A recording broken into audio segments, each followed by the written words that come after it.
Assalamualaikum warahmatullahi wabarakatuh. Pemirsa dakwah TV yang dirahmati Allah, hamdan wa syukralillah, asyhadu an la ilaha illallah wa asyhadu anna muhammadan abduhu wa rasuluh la nabiyya ba'da. Alhamdulillah, kita bertemu kembali dalam acara Kultum menjelang berbuka. Pemirsa, topik yang kita perbincangkan kali ini adalah tentang hikmah sabar.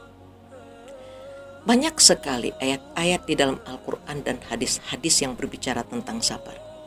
Salah satu ayat yang bisa kita kutip adalah dalam surat Ali Imran ayat 200. A'udzubillahi minasyaitonirrajim. Ya ayyuhalladzina amanu sabiru wasabiru warabitu wattaqullaha la'allakum tuflihun. Shadaqallahul azim. Hai orang-orang yang beriman, kata Allah, bersabarlah dan kuatkanlah kesabaranmu, dan tetaplah dalam keadaan siaga. Bertakwalah kepada Allah, mudah-mudahan kamu akan beruntung.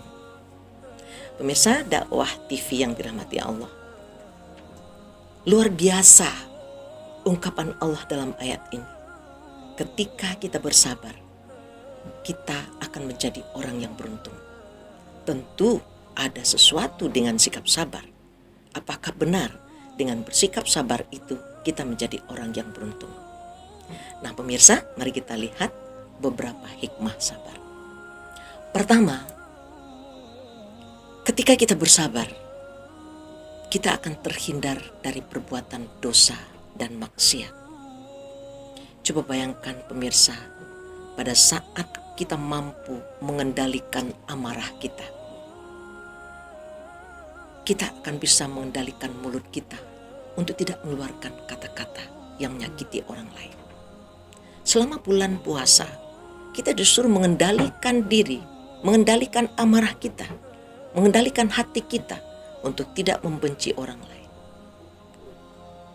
Kita juga disuruh mengendalikan mata kita. Tidak mudah pemirsa. Bagaimana kita menggunakan mata untuk hal-hal yang baik yang diridai Allah. Kita juga disuruh mengendalikan pendengaran kita. Tidak mudah juga untuk mendengar, untuk menghentikan telinga kita mendengar hal-hal yang berbau dosa dan maksiat. Contohnya gosip. Di mana-mana kita duduk, apapun kita lihat, ya di media sosial, banyak gosip yang berkembang di sana. Nah, bagaimana kita mengendalikan itu semua? Termasuk tadi mulut untuk tidak berguncing.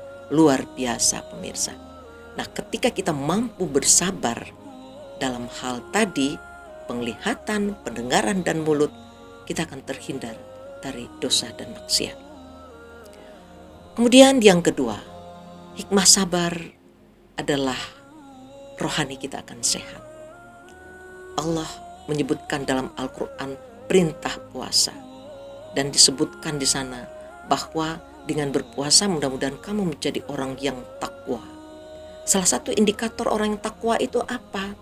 Dia memiliki kebeningan hati, dia memiliki kebersihan rohani. Di hatinya nggak ada rasa dendam.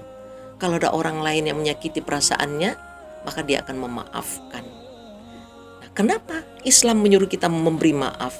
Karena ketika kita tidak bisa memberi maaf orang lain, ketika kita tidak meminta maaf setelah kita menyakiti perasaan orang lain, wow, luar biasa itu, menimbulkan kegelisahan jiwa yang dalam. Mari kita tanya hati kita, apakah betul seperti itu?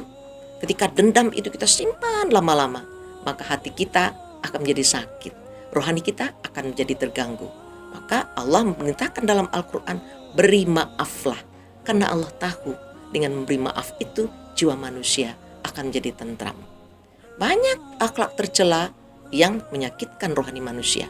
Makanya selama melaksanakan ibadah puasa, kita disuruh bagaimana kita menghindarkan diri, membersihkan hati kita dari semua akhlak-akhlak tercela.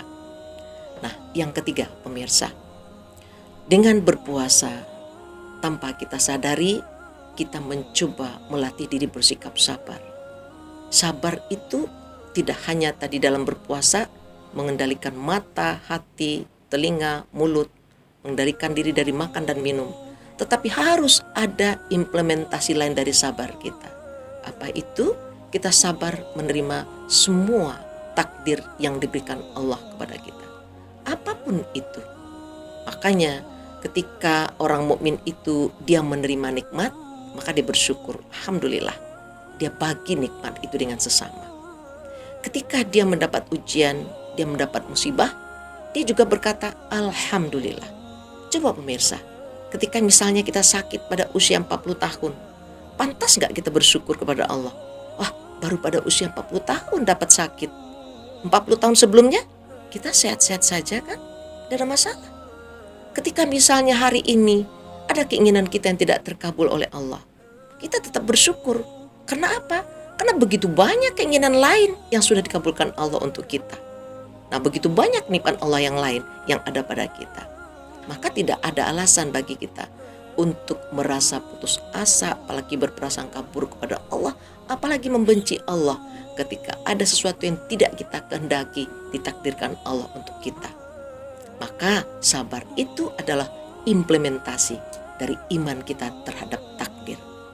Pemirsa, iman itu seperti mata rantai. Contoh, ketika kita tidak beriman kepada takdir Allah, maka berarti kita tidak beriman kepada Al-Quran, di mana dalam Al-Quran itu dimuat tentang takdir Allah. Allah menentukan takdir manusia. Banyak kaitannya dengan hakikat iman yang lain. Nah pemirsa, mungkin dengan kita berjuang, berusaha sekuat tenaga menjadi so'imin dan so'imat yang tadi bersabar, bersikap sabar dalam banyak hal, ini akan memberikan celah kepada kita menjadi sosok muslim dan muslimah, mukmin dan mukminah yang bertakwa kepada Allah Subhanahu wa taala. Salah satu indikator takwa adalah sabar. Demikian saja kultum kita pada sore ini, semoga bermanfaat. Assalamualaikum warahmatullahi wabarakatuh.